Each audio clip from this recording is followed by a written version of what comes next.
40 वर्षात झाले नाही ते महायुतीने एका वर्षात केले. संगमनेरात उद्योगांचे जाळे विणणार मंत्री राधाकृष्ण विखे पाटील. संगमनेर, झुंजार न्यूज.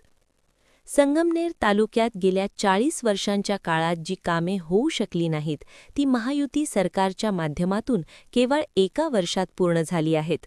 भविष्यात तालुक्यातील युवकांच्या हाताला काम मिळावे यासाठी औद्योगिक क्रांती घडवण्याचा आमचा मानस आहे. स्थानिकांनी उद्योगांसाठी जमीन उपलब्ध करून द्यावी.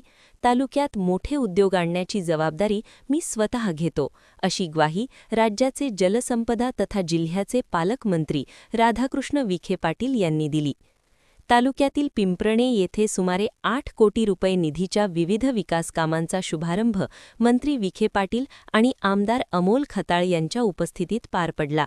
बापूसाहेब देशमुख यांच्या अध्यक्षतेखाली झालेल्या या कार्यक्रमात गोकुळ दिघे, संदीपराव घुगे, संतोष रोहम, मंजाबापू साळवे यांच्यासह महायुतीचे पदाधिकारी, कार्यकर्ते आणि ग्रामस्थ मोठ्या संख्येने उपस्थित होते. यावेळी बोलताना मंत्री विखे पाटील म्हणाले की राज्यातील महायुती सरकार विकासाच्या ध्येयाने काम करत आहे.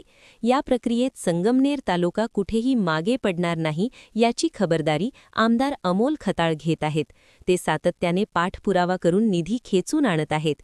कामाचे श्रेय कोण घेते यापेक्षा काम नक्की कोण करत आहे हे जनतेला चांगलेच ठाऊक आहे. कितीही फ्लेक्सबाजी केली तरी तालुक्यातील जनतेच्या मनात केवळ महायुतीच आहे. मंत्री विखे पाटील म्हणाले की तालुक्यात सध्या कोणाचे इंजिन कोणत्या डब्याला जोडले आहे हेच समजत नाहीये. रेल्वे पळवल्याचे आरोप करणाऱ्यांनी आधी हे सांगावे की कोणाच्या काळात हा प्रकल्प बदलला गेला. मी आजही पुणे-नाशिक रेल्वे संगमनेर मार्गेच नेण्याच्या मागणीवर ठाम आहे. या संदर्भात मुख्यमंत्री एकनाथ शिंदे, उपमुख्यमंत्री देवेंद्र फडणवीस यांच्या माध्यमातून रेल्वेमंत्री अश्विनी वैष्णव यांची भेट घेणार आहे. तर महाराष्ट्र दुष्काळमुक्त करण्याच्या संकल्पात संगमनेरला पाणीदार करण्याचे आश्वासन त्यांनी दिले. निळवंडे धरणामुळे वर्षानुवर्षे दुष्काळ सोसणाऱ्या गावांना मोठा दिलासा मिळाला आहे. साकूर पठार भागातील 6 उपसा सिंचन योजनांचे सर्वेक्षणाचे काम सुरू झाले असून भोजापूर चारीसाठी 44 कोटींचा निधी मंजूर झाला आहे.